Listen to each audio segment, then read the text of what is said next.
Madam এই নিন মিষ্টি খান। মিষ্টি? কোন খুশিতে? ম্যাডাম আমার ছেলের না সরকারি চাকরি হয়েছে। কি?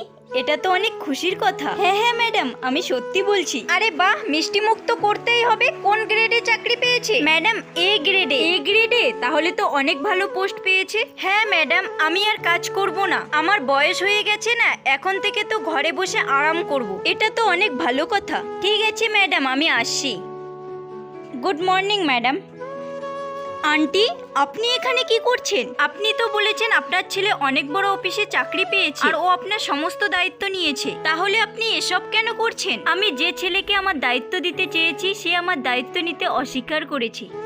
মা, আমি তোমাকে কিছু বলতে চাই। মা, আমি একজনকে পছন্দ করি, আমি তাকে বিয়ে করতে চাই। এটা তো খুশির কথা। মা, ও আমাকে বিয়ে করার জন্য একটা শর্ত রেখেছে। মা, ও চায় আমাদের বিয়ের পর ওর ভাই আমাদের সঙ্গে থাকবে তোমার রুমে। আমার রুমে? তো আমি কোথায় থাকবো? মা, তুমি একটু বোঝার চেষ্টা করো, এখনো তো তুমি সুস্থ আছো, তুমি একটা চাকরি করো, তুমি না গার্ডের চাকরি করো, তাহলে থাকার জন্য ওখানে তুমি রুম পেয়ে যাবে।